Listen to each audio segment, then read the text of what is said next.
Gracias, Presidenta. Voy a votar en contra del DNU y la razón es muy sencilla, el DNU es inconstitucional. Y eso es lo único que nosotros tenemos que evaluar. Y no lo digo yo, lo dicen todo el espectro de constitucionalistas de la Argentina. Desde Gargarella a Sapsay a Ramírez Calvo. ¿Quién es Ramírez Calvo? Un jurista que asesoró jurídicamente al propio Sturzenegger, como Sturzenegger lo dijo. Y Ramírez Calvo dice que esto así es inconstitucional. Son más de 300 artículos, derogan más de 80 leyes, ¿sí? Y no deberíamos tener más nada que discutir. Alfonsín decía que en democracia las formas son el fondo. Insisto, en democracia las formas son el fondo. En los países donde rige el imperio de la ley, cuando alguien dice eso es ilegal, se acaba la discusión. En los países donde no rige el imperio de la ley, cuando alguien dice eso es ilegal, se empieza, bueno, pero si lo hago yo, que en realidad tengo buenas intenciones, o en realidad lo hizo el otro antes. Entonces, insisto, es ilegal. Y los que se llenan la boca hablando de Estado de Derecho y se llenan la boca hablando de instituciones y la importancia que las dos cosas tienen para el desarrollo, hoy miran para el costado y defienden algo que es inconstitucional a todas luces.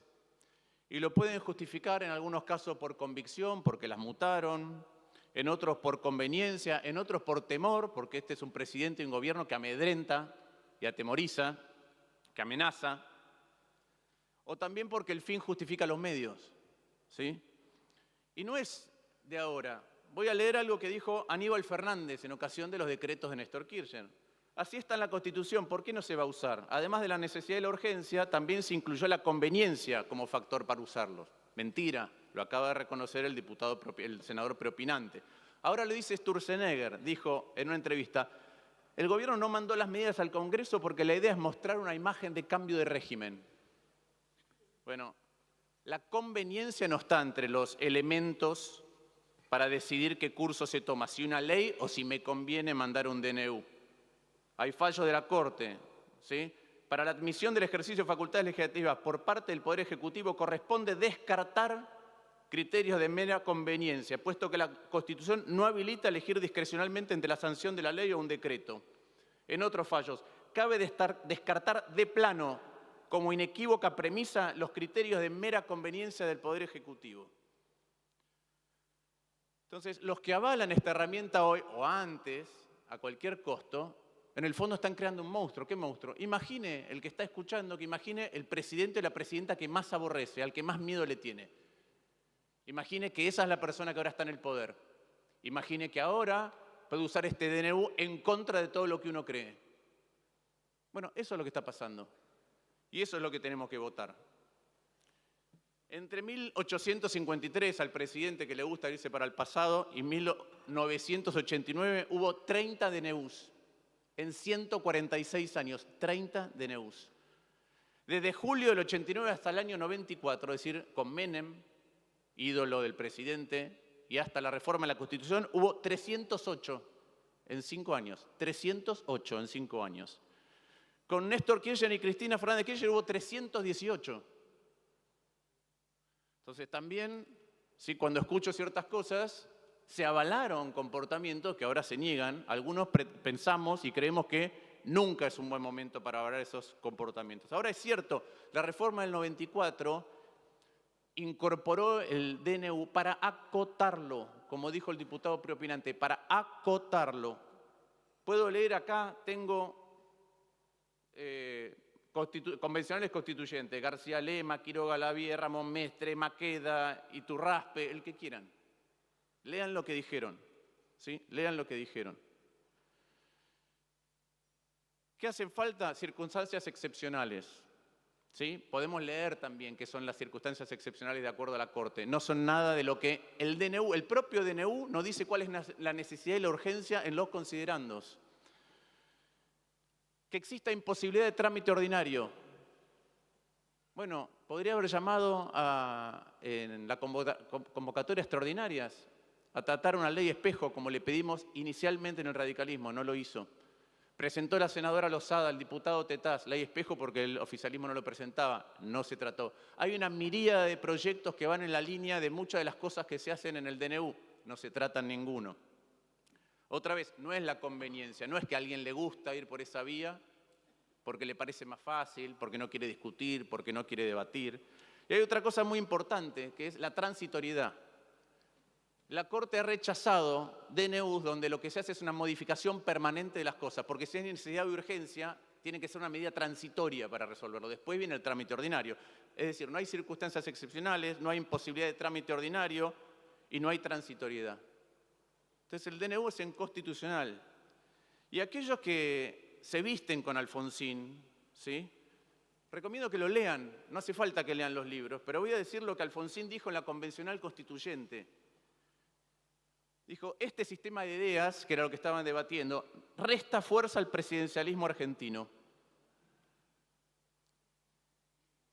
Porque para los decretos de necesidad y urgencia era necesario establecer una norma que pusiera coto a esto, para que los presidentes del futuro tuvieran limitaciones expresas que evitaran el gobierno por decreto. Eso es lo que decía Alfonsín. Como al presidente le encanta citar a Alberdi, ¿sí?, y ya dijo el presidente de la Corte Suprema que hay muchos que lo citan, pero no lo leen, voy a decir lo que decía Alberdi en Bases, ¿sí?, criticando la Constitución del Paraguay de 1844, que permitía los decretos de necesidad y urgencia. Decía, era la Constitución de la dictadura, porque no importa que formalmente reconozca la división de poderes, después lo echa por tierra, declarando que la autoridad del presidente de la República es extraordinaria cuantas veces fuese preciso para conservar el orden, y aclara él, a juicio y por declaración del presidente, se supone.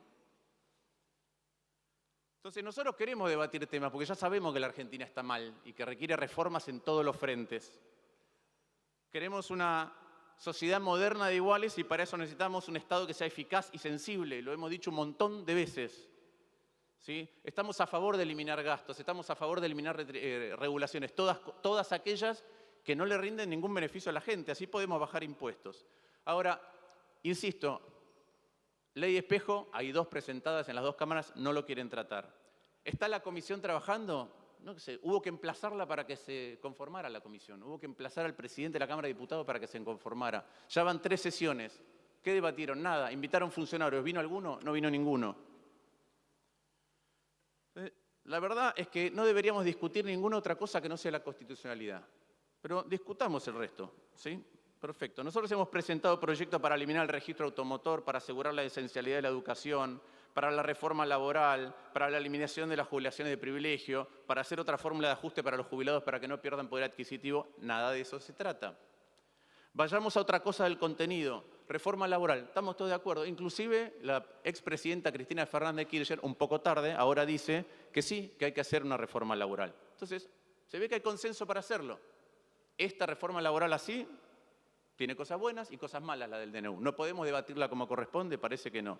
Ley de alquileres. Podría citar lo que dije yo cuando se debatió la ley de alquileres en diputados diciendo las consecuencias negativas que iba a tener. Ahora, esa ley tenía cosas buenas y cosas malas. Las malas ya las vemos. Las buenas era que determinaba taxativamente cosas como a quién le tocan las expensas extraordinarias o a quién el ingreso, el impuesto inmobiliario y a quién el ABL. Entonces ahora solamente derogamos, y es la ley de la selva. El DNU tiene reformas del Código Civil, particularmente un artículo que es medular, que es el 958. Vamos a reformar el Código Civil por DNU, porque a alguien se le ocurrió. Con los combustibles, ¿era mala la política del gobierno anterior? Sí, que atrasaba los precios y pasamos de tener superávit energético a déficit energético. Sí, era mala. ¿Es mala esta de liberalización absoluta? Sí. ¿Y abrupta? Sí. Es mala, las dos son malas. Antes se regulaban las prepagas de determinada manera, que le cargábamos cada vez más cosas y le regulábamos el precio y era un problema y le pagaban cada vez menos a los prestadores. ¿Era malo? Sí. ¿Esto de ahora de la desregulación absoluta es mala? Sí. Hay un montón de familias que se están quedando sin prepaga y encima si tienen una precondición para saltar a otro lugar, ¿cómo hacen? Se están quedando sin cobertura. Suben los medicamentos, 110% subieron los medicamentos, se venden 10 millones menos de medicamentos por mes en la Argentina. Suben los colegios, con lo que eso implica para las familias. Suben las tasas de tarjeta de crédito, con lo que eso implica para que pierda ingreso y ahora se tiene que financiar. Mientras tanto, baja la actividad económica, bajan las jubilaciones, bajan los sueldos, suben las tarifas y pretenden decir que un DNU que tiene la privatización de clubes y la importación de neumáticos usados, todo eso es urgente. Urgente es lo que está pasando en la realidad. Pero voy a agregar un tema adicional de por qué eso no se debe tratar el DNU. Digo, lo más importante es que es inconstitucional. Lo otro es que hay parte del contenido que es buena, parte que es regular, parte que es mala, parte que es muy mala y parte que es irrelevante. Desglósenlo en una ley y lo vamos a tratar cada una como corresponde. Pero lo último es, tiene emergencias el DNU también, ¿sí? Y es una delegación de poder y tenemos que preguntarnos a quién le delegamos poder, ¿sí? Te voy a describir algunas cosas que el presidente dice a sí mismo. Dice que es anarcocapitalista, pero como se choca con la realidad, solamente es minarquista, es decir, que no quiere, lo único que quiere que provee el Estado es justicia y seguridad. Ni educación, ni jubilaciones, ni salud, nada. ¿Qué más? Es insensible cuando dice que los jubilados, solamente hay 15% de pobres los jubilados, entonces le vamos a seguir castigando las jubilaciones, es lo que dice el presidente. Es insensible ante las madres que tienen que cambiar a sus hijos de escuela. Es insensible ante los que están enfermos y perdieron la prepaga. Es insensible para con las pymes. Además es un presidente de un gobierno que tiene muchos vínculos e incompatibilidades, conflictos de intereses con empresas privadas. ¿Sí? Se ven rampantes por el gobierno, pero además, entre las petroleras el que tiene que viajar, prefiere las petroleras. Entre las farmacéuticas y los jubilados o los enfermos, prefiere las farmacéuticas. Entre las tabacaleras y la salud de nuestros jóvenes, prefiere las tabacaleras. Es un presidente que miente. ¿En qué miente? Miente, por ejemplo, cuando dice que el radicalismo votó góndolas y abastecimiento, votamos las dos en contra. ¿Sí? Y hubiera presentado él proyectos cuando fue diputado en contra. Es un presidente que va a un programa y dice que está dando ayuda escolar a familias que no existe la ayuda escolar. Es un presidente que denuncia en una escuela adoctrinamiento mientras va al mismo tiempo y adoctrina. Es un presidente que dice que no sabe lo que firma y es un presidente que ataca a su vicepresidenta. Dice que los que no piensan como él son casta y lo que tiene alrededor no lo ve, es decir, tiene el sueño de la casta propia. Ataca a los que piensan distinto, agrede, se burla, como dijo Martín Cohen, está poniendo de moda la crueldad en la Argentina. Y después se escucha argumentos que hay que votar el DNU porque el presidente llamó a unirse a la Argentina. Avasalla las autonomías provinciales, desfinancia la educación, le baja el ingreso a los jubilados, no manda la ley de presupuesto, en connivencia con el gobierno anterior. Hubo un acuerdo entre el exministro de Economía y Milei cuando estaba la ley de presupuesto y ese acuerdo fue retirarla y entonces ahora no hay presupuesto en ningún lugar. Acumula poder e infunde temor. Entonces a una persona así yo creo que no hay que darle un DNU, además de que es inconstitucional. Y ya van a mandar las hordas, ¿no? Ya van a mandar las hordas, los troles, en algún momento nos vamos a enterar quién paga eso. Porque en el mundo real, al que el presidente... Por favor, senador, ya concluye el senador. El presidente Lustó. no ve... Ya concluye. No ve el mundo real, no ve todas estas cosas que están pasando en la economía real, ve las redes, ¿sí? Después dice, ¿con quién votan? La verdad, yo voto de acuerdo a mis convicciones. No me importa con quién voto. Si quiere ver con quién vota, que se fije en sus funcionarios. ¿Dónde estaba Scioli? ¿Dónde estaba Franco? ¿Quieren ver con quién? Miren ahí. No voto por la moda. Cuando Cristina Fernández de Kirchner sacó 56%, no había que votarle todo. Yo seguía votando en función de lo que creía. Cuando un presidente saca 54%, sigo votando en función de lo que creo. De lo que creo correcto. Lo que antes me parecía correcto y lo que ahora me parece correcto. Porque además pienso que hay otra manera de hacer las cosas.